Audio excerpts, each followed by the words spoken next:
Well, welcome to the 700 Club. Erdogan said, I want northern Syria.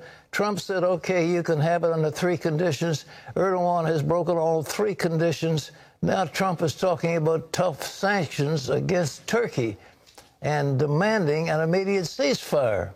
How will Erdogan, the tyrant, respond? Even more troubling, what to do with 50 American nuclear bombs being stored in Turkey. Gary Lane brings us the latest on this escalating crisis. Syrian and Turkish troops are on the move today, and so are President Trump and members of Congress.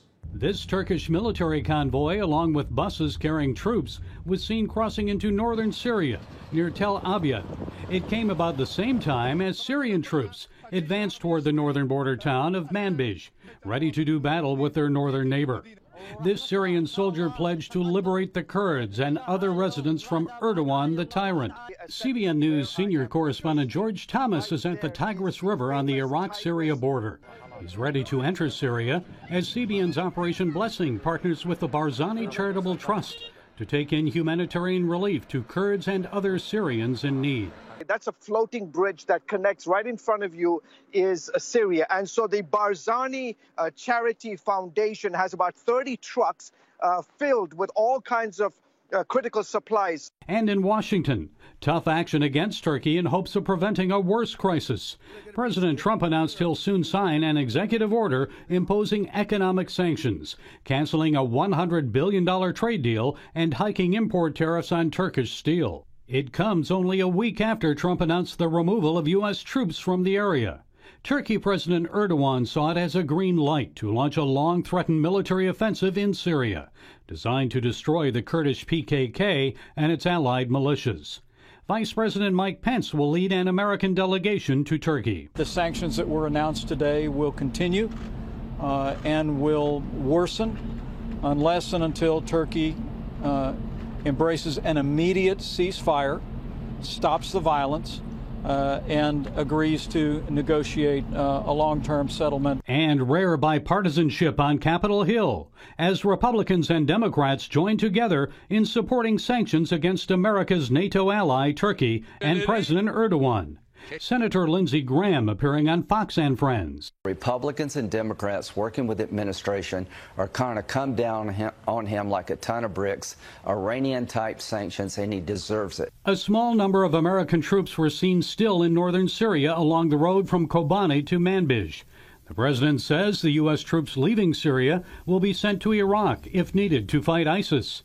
President Trump and members of Congress have called on Turkey to begin an immediate ceasefire and to hold talks with members of the Kurdish-dominated Syrian Democratic Forces.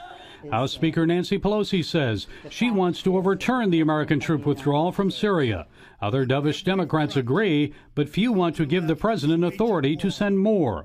All of this comes as an editorial written by Turkey President Erdogan appears in the Wall Street Journal. He says Turkey has stepped into northern Syria because refugee flows, violence, and instability there have become intolerable. And 50 American tactical nuclear weapons are still being stored in Turkey at Incirlik Air Force Base. U.S. State and Energy Department officials are quietly considering plans to evacuate them. One senior administration official reportedly said the nukes are essentially hostages of Erdogan. Gary Lane, CBN News. Well, CBN Middle East Bureau Chief Chris Mitchell is with us. Chris, help me out on this, brother. As I understand, Erdogan said, I'm going into northern Syria. And Trump said, well, okay, if you do it on 3 conditions, but it's okay. And then he wasn't backing the Kurds, and the Kurds are getting decimated. And now we're talking about sanctions against Turkey. Clarify that a little bit for me, will you, man? Well, it's a very complicated situation, but Erdogan has violated those 3 commitments that he apparently made to President Trump. Civilians have been targeted. Humanitarian crisis is huge. And Christians and religious minorities have been targeted, especially by what's called the Free Syrian Army. These are the jihadist troops that work right alongside the Turkish army. And, you know, Pat, it reminds me of something from the Battle of Gettysburg. Back then, just before the battle started, there was General John Buford. and he was there on the edge of Gettysburg, and he said that he had taken the high ground, and he knew that the high ground was going to make a difference in the battle. And it apparently seems, Pat, that the U.S. has abandoned the high ground. Just a week ago, 8 days ago, the United States was really the superpower in the Middle East. They were the main player in northeast Syria. Several days later, 8 days later, they are not. Russians are in. The Syrian army is in. ISIS is perhaps on the move, and Iran is on the doorstep as well. So right now it appears that Erdogan has either misled, betrayed, deceived, or lied to President Trump. Whether or not the United States can get back this influence through the visit by Vice President Mike Pence, by the sanctions proposed by Senator Graham and House Leader Pelosi, and whether or not the United States stays with some boots on the ground, that means a lot, Pat, to give some sort of leverage for the Syrian Democratic Forces that have been our main ally against the battle of ISIS. So have some boots on the ground there by the United States will make a big difference. Well, now, as we understand, Assad used chemical weapons against his people. We labeled him a, whatever you want to say, a thug. He was supposed to have been taken out. He was a red line, was supposed to have been crossed by Obama, et cetera, et cetera. Now, we're calling on Assad to come back in. The Kurds were in charge of that part of Syria, weren't they, up till a few days ago? That's exactly right. That's one of the tragedies of this situation. We've reported on this area, northeast Syria, or the self-administration of northeast Syria, the military arm called the Syrian Democratic Forces. They had begun a democratic representative form of government there for several years, called a Tree of Liberty by some. Only to protect themselves from a genocide by Turkey's Erdogan, they had to turn to the Assad regime, backed by the Russians, to save themselves. And so they've really made a bitter pill, a poison pill, as it were, to be able to save their own people. So they've brought in a very bad actor, Bashar Assad, who has used chemical weapons on his own people. The Syrian army is deployed throughout the Syrian-Turkish border. And really, the SDF has now made an agreement, to some degree with them. So it really is a bad situation for them. Hopefully, there'll be some way that the U.S. can redeem the situation, at least in partial. Chris, Erdogan is a thug. He has destroyed the leadership of his army. He's destroyed the civilian leadership. He is a vicious dictator. Why in the world are we dealing with a man like that? That's a great question, Pat. He has more journalists in the world are in Turkish prisons than anywhere else in the world. Dissidents, politicians, professors, educators have all been arrested and imprisoned by Erdogan. He is a thug. He's a dictator. And really, he's being the bully in this situation right now. He has said that he's going to infiltrate this area and resettle up to 2 million refugees. Why we are dealing with him is a great question. You know, Lindsey Graham said in his statement that have a win-win, but really from the Syrian people that I've been talking to, they say they don't think Erdogan deserves a win right now. He needs to be pushed back throughout all of this Syrian territory that he occupies right now.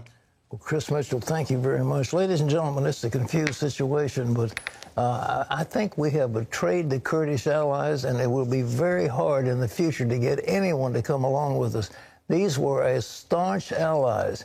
And we understand at least 1,000 or more members of ISIS have been freed from prisons because the Kurds no longer can fight two battles. They have to be fighting the Turks on the one side and maintaining prisons on the other. They couldn't do it. So the ISIS is re-established in that area. We thought they were gone. They're not gone anymore. And it's very confusing, but it should bring grief to the hearts of every freedom-loving person in this land.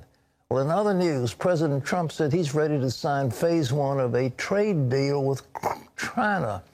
But what are the Chinese saying? Jessup has more on that story from our CBN News Bureau in Washington. Well, Pat, reports suggest China might not be ready to sign that deal. The president said Friday, Phase 1 of an agreement will be finalized and signed soon. The partial deal covers intellectual property, financial services, and some agricultural products. He also said China will purchase $40 to $50 billion in farm goods. In return, the United States won't increase tariffs from 25% to 30% on $250 billion of Chinese goods next week, as previously planned. However, CNBC is reporting that China says it wants to hold more talks before signing the deal. On CBN's Faith Nation program, the Heritage Foundation's Stephen Moore said if the report is true, it wouldn't be the first time China has backed off an agreement.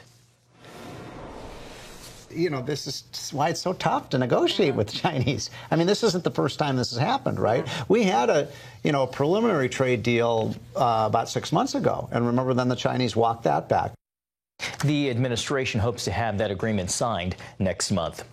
Democratic presidential candidates take the stage tonight for their latest debate. 12 White House hopefuls will take part on the campus of Otterbein University in Westerville, Ohio, a Columbus suburb.